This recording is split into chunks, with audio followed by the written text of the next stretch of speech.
Hello അപ്പുവാണേ. അപ്പോൾ ഇന്ന് ഒരു day in my life video ആണ് കേട്ടോ. ഞാൻ ഇന്ന് രാവിലെ എണീറ്റപ്പോൾ ഏകദേശം 6:30 6:45 ടൈമായിട്ടുണ്ട്. എണീറ്റ് ബ്രഷൊക്കെ ചെയ്ത് അകത്ത് വന്നപ്പോൾ ഇവളിതാ ടേബിളിലിരിക്കണം കേട്ടോ. ഇതെൻ്റെ പൂച്ചക്കുട്ടിയാണ്. പാത്തു എന്നാണ് കേട്ടോ അവളുടെ പേര്. പാത്തുവിനെ എനിക്ക് എൻ്റെ ഫ്രണ്ട് ഷാമിൽ തന്നതാണ് കേട്ടോ. അവളോട് തല്ലുകൂടിക്കൊണ്ടിരിക്കുന്ന ഈ കുട്ടിക്കളി മാറാത്ത ആളാണ് എൻ്റെ അമ്മ. അപ്പോൾ രാവിലെ തന്നെ വെറും വയറ്റിൽ വെള്ളം കുടിക്കാറുണ്ട് കേട്ടോ ഞാൻ. ഈ വീട് ഞാനൊക്കെ 4th പഠിക്കുമ്പോഴുള്ള വീടാണ് കേട്ടോ.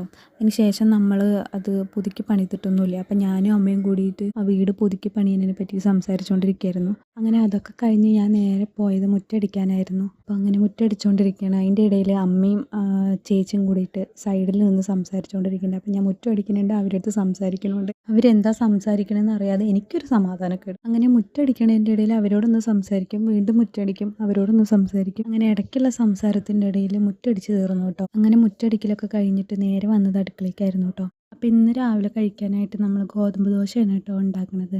അമ്മയ്ക്കാണെങ്കിൽ കാന്താരി മുളകും അതേപോലെ ചെറിയ ഉള്ളിയൊക്കെ അരച്ചിട്ട് ദോശ മതി എന്ന് പറഞ്ഞു. ആര് പറഞ്ഞു കൊടുത്തതാണോ എവിടെ നിന്ന് കിട്ടിയ റെസിപ്പിയാണെന്നൊന്നും അറിയില്ല കേട്ടോ.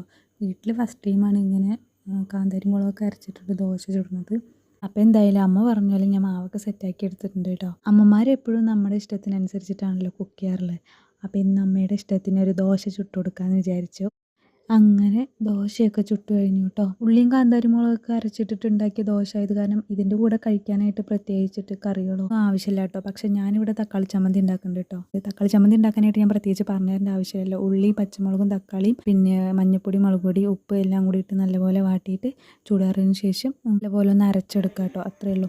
അപ്പോൾ എന്തായാലും ദോശയും ചമ്മന്തിയൊക്കെ ആയിട്ടുണ്ട്. അപ്പോൾ അമ്മയ്ക്ക് കഴിക്കാൻ കൊടുത്തു, ഞാനും കഴിക്കാണ് കേട്ടോ. എന്തായാലും ദോശ കഴിക്കാനായിട്ട് നല്ല ടേസ്റ്റ് ഉണ്ടായിരുന്നു. അപ്പോൾ എന്തായാലും കഴിക്കലൊക്കെ കഴിഞ്ഞു കേട്ടോ. അപ്പം ഞാൻ ഇങ്ങനെ ബാക്കി വന്ന ചോറ് കൊണ്ട് ഈ കൊണ്ടാട്ടം പോലെയൊക്കെ ഇങ്ങനെ ഉണ്ടാക്കി ഉണക്കാറുണ്ട് കേട്ടോ.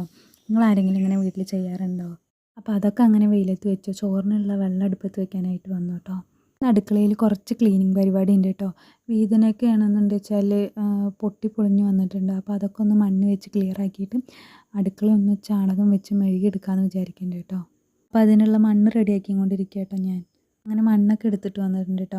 അപ്പോൾ ഇനി നമുക്ക് പൊട്ടിപ്പൊളിഞ്ഞ ഭാഗത്ത് മണ്ണൊക്കെ വെച്ചിട്ടൊന്ന് ക്ലിയർ ആക്കിയിട്ട് എടുക്കാം. അതിന് വേണ്ടിയിട്ട് ആദ്യം വെള്ളം തെളിച്ച് കൊടുക്കുന്നുണ്ട് കേട്ടോ. അല്ലെങ്കിൽ മണ്ണ് വെക്കുന്ന സമയത്ത് കറക്റ്റായിട്ട് നിൽക്കില്ല, അങ്ങനെ വേറിട്ട് വന്നുകൊണ്ടിരിക്കും. അങ്ങനെ വരാതിരിക്കാൻ വേണ്ടിയിട്ടാണ് ആദ്യം തന്നെ വെള്ളം തെളിച്ച് കൊടുക്കുന്നത് കേട്ടോ.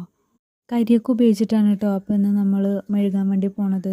അപ്പോൾ ആദ്യം തന്നെ നമ്മൾ വീതനം ഒന്ന് ചാണകം വെച്ചിട്ട് മെഴുകിയെടുത്തിട്ടുണ്ടായിരുന്നു. ഇനി നമുക്ക് അടുക്കളയുടെ നിലംഭാഗം കൂടി ഒന്ന് ചാണകം വെച്ച് മെഴുകിയെടുക്കാനുണ്ട് കേട്ടോ. ഞങ്ങൾക്ക് ഇതൊക്കെ ചെയ്ത് ശീലമായ കാര്യമായത് കാരണം കുഴപ്പമില്ല. ഇതൊന്നും ശീലമില്ലാത്ത അല്ലെങ്കിൽ കാണാൻ ആഗ്രഹമില്ലാത്ത ആൾക്കാരുണ്ടാവും. അങ്ങനെ ആർക്കെങ്കിലും ഈ വീഡിയോ കാണുമ്പോൾ അൺകംഫർട്ടബിൾ ഫീൽ ചെയ്യുന്നുണ്ടെങ്കിൽ ജസ്റ്റ് ഒന്ന് സ്കിപ്പ് ചെയ്ത് പോയിക്കോളൂ കേട്ടോ. അങ്ങനെ അടുക്കളയിലുള്ള പണിയൊക്കെ കഴിഞ്ഞു കേട്ടോ. അപ്പോൾ ഇനി നമുക്ക് മുറ്റം കൂടി ഒന്ന് ചാണകമിട്ട് മെഴുകിയെടുക്കാനുണ്ട്. അങ്ങനെ മുറ്റം കൂടി നമ്മളൊന്ന് മെഴുകിയെടുത്തു. അതിന് ശേഷം ഞാൻ നേരെ പോയത് കുളിക്കാനായിട്ടാണ് കേട്ടോ. കുളിയൊക്കെ കഴിഞ്ഞ് വന്നു. ഉച്ചയ്ക്ക് കഴിക്കാനുണ്ടാക്കാനുള്ള തിരക്കിലാണ്. അപ്പോൾ ഇന്ന് ക്യാബേജ് തോരനും സോയാബീൻ വറുത്തതാണ് ഉണ്ടാക്കുന്നത്. പിന്നെ ഇന്നലത്തെ മീൻ കറി ഇരിക്കുന്നുണ്ട്. അത് കാരണം എക്സ്ട്രാ നമ്മളൊന്നും വേറെ ഒന്നും ഉണ്ടാക്കിയില്ല കേട്ടോ. പിന്നെ എന്തായാലും നമുക്ക് കഴിക്കാനും ഉണ്ടാക്കാം പെട്ടെന്ന്. ഈ ഇടയ്ക്ക് കയറി വന്ന കൈകൾ എൻ്റെ അനിയൻ്റെയാണ് കേട്ടോ. അപ്പോൾ ഫുഡ് ആയോ എന്ന് നോക്കാൻ വന്നതാണോ എന്നെ ഹെൽപ്പ് ചെയ്യാൻ വന്നതാണോ എന്ന് എനിക്കറിയില്ല. വെറും സെക്കൻഡുകൾ മാത്രമേ കൈകൾ അവിടെ കണ്ടുള്ളൂ. അങ്ങനെ ഫുഡൊക്കെ റെഡി ആയിട്ടുണ്ട്. അപ്പം ഞങ്ങൾ എന്തായാലും പോയി ഫുഡ് കഴിക്കട്ടെ. അപ്പോൾ ഇത്രയേ ഉള്ളൂ ഇന്നത്തെ വീഡിയോ. അടുത്തൊരു വീഡിയോ ആയിട്ട് കാണുമായിരിക്കും. ടാറ്റാ.